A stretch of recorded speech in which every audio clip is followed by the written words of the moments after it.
Bonjour les graphes, on se retrouve pour une analyse crypto. Ça fait un petit moment que j'ai pas fait, j'avais fait une pause, etc. Bien grand mot, et donc du coup, je vais refaire les analyses directement avec vous parce que j'avoue que cette année, secteur crypto, voilà, j'ai suivi ça quand même de très très loin, et je me suis plutôt privilégié sur action. Donc, on va faire l'update un petit peu des analyses. L'idée, c'est toujours la même, hein. On est toujours dans une tendance qui est haussière de fond et on est dans la construction de la figure. Alors, peu importe, hein, ce que c'est, ce qu'on est en train de construire. On était parti sur un triangle ascendant.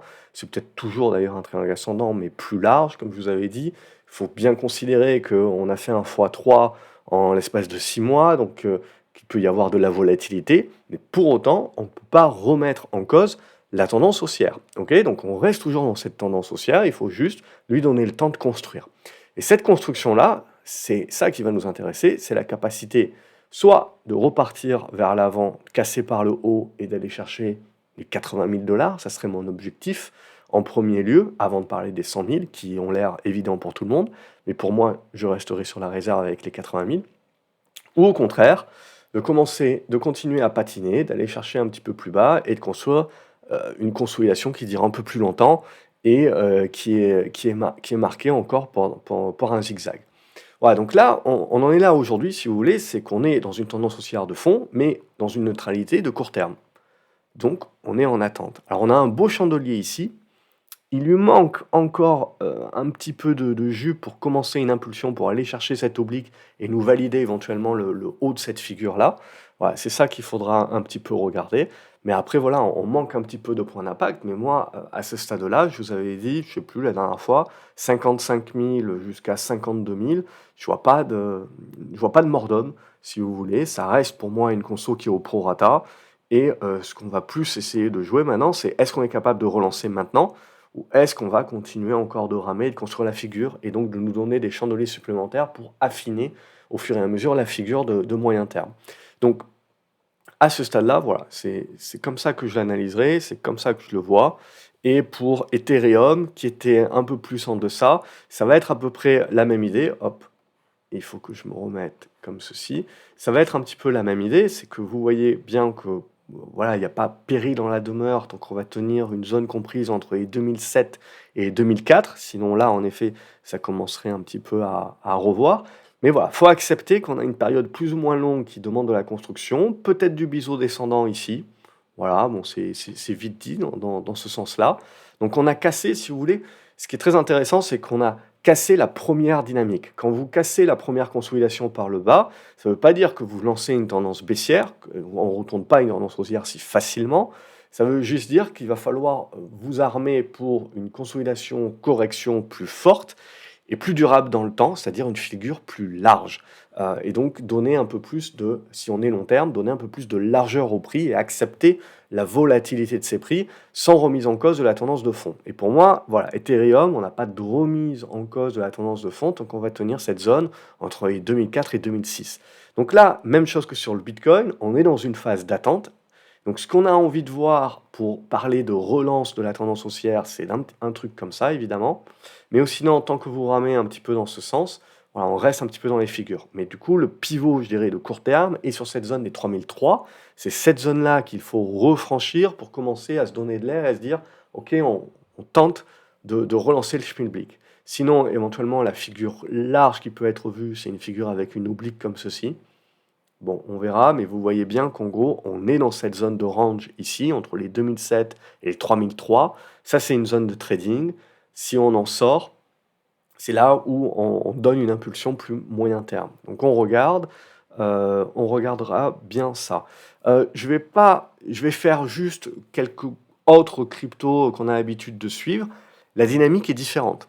Dès qu'on sort un petit peu d'Ethereum et tout, là, pour moi, je pense qu'il y a 2 semaines ou 3 semaines, quand j'avais fait l'analyse également, je vous avais dit, c'est quand même pas Jojo. Bah, c'est la même chose. On reste quand même, là, on le voit, sur AV, sur quelque chose qui est assez limité. On a du mal à rebondir, à relancer. Donc voilà, là, voilà, tant qu'on va rester sous les 100 dollars, en gros, j'attends, c'est quelque chose sur le truc où voilà, je me mets plutôt en attente de voir. Binance Coin, par contre, c'est toujours très propre. La conso est toujours à plat. Donc là, à ce stade-là, pour moi, c'est toujours haussier. Vous pouvez avoir une cassure par le bas qui peut vous amener vers la zone des 400, des 500 à 480 $. Je partirai du principe, comme sur le reste, qu'on est en train juste de construire une figure plus large. Donc là, voilà, faut accepter. On a quand même, c'est des trucs qu'on gagnait x2, x3 en l'espace de 6 mois. Faut accepter éventuellement qu'on construit des choses plus larges. Et ensuite, voilà, qu'on a besoin de casser ici par le haut pour parler de relance de la tendance haussière. Donc c'est pas mort. C'est absolument pas mort, c'est juste qu'on est entré dans des digestions plus ou moins longues. On voit la digestion sur le Bitcoin Cash là est un peu plus sévère, un peu plus dure, mais même chose que pour le Bitcoin classique, on reste pour moi dans la dynamique haussière. Tant que vous allez conserver cette zone entre les 400 $ et 340 $, on reste dans une tendance de fond haussière. Maintenant, voilà, on a une correction qui se fait au prorata, un petit peu plus forte, où là, on peut avoir des rebonds dans cette zone-là, mais pour parler de relance, il faudra redépasser la zone des 520 $. Évidemment, si on n'arrive pas à buter et qu'on recommence à casser ici par le bas, ça ne sera pas mort-mort si vous voulez, mais ça vous casse les pattes arrière et ça vous empêche de relancer tout de suite, hein. Donc c'est quelque chose, voilà, qui va demander beaucoup plus de temps. Donc c'est comme ça aussi que je le vois. Le BAT, je ne vais pas faire le BAT, allez, je passe. Le Chainlink, même chose, on voit que quand vous sortez du Bitcoin, en tout cas à ce stade, quand vous sortez du Bitcoin, c'est un peu plus compliqué. Ça, c'est des figures un peu compliquées. C'est des figures qui ont tendance à casser par le bas. Mais voilà, on est à la limite, on est sur le pivot. Si je pousse un petit peu comme ça, on est vraiment sur la congestion. Donc on a besoin de sortir ici. On y viendra buter certainement sur cette zone-là, consolider et puis rebreaker. Là, vous avez votre signal de relance. Donc quelqu'un qui fait du moindre risque, c'est ça qui va vouloir commencer à jouer. Quelqu'un qui est un peu plus pessimiste, il va se dire, oui, même si on rebondit là, et qu'on bloque, on va pas forcément casser par le bas. Et si je finis par casser on va pas forcément casser par le haut, lapsus, hein, peut-être.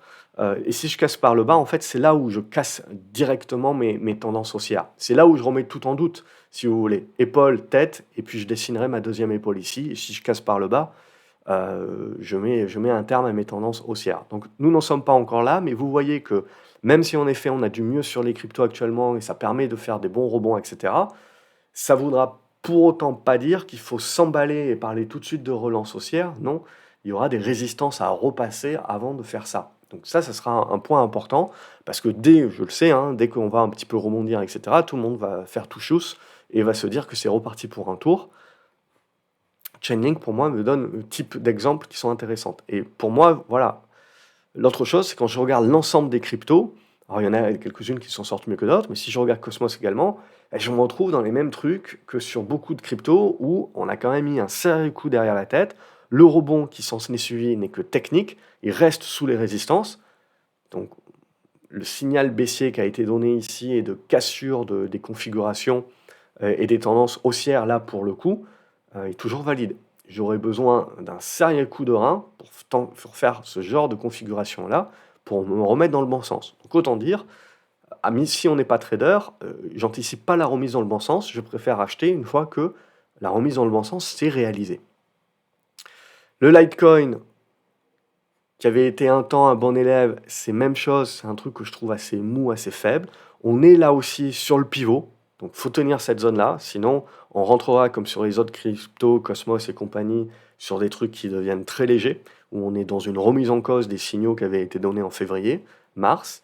Et là, même chose, vous avez besoin de revenir sur cette zone de résistance, mais surtout de la casser, pour commencer à dire le contraire, c'est-à-dire à se remettre dans des tendances qui se remettent dans des embuscades pour repartir à la hausse. Polygon, même chose, vous voyez, quelque chose de très faible. Les rebonds sont très faibles par rapport à la baisse que l'on a connue.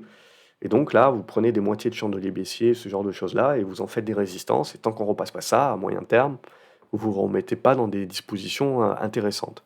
Le XRP, même chose, c'est faible. Là, le pivot, il est là. Donc on a besoin de repasser les 57-58 centimes, en effet, pour se remettre dans des bonnes dispositions.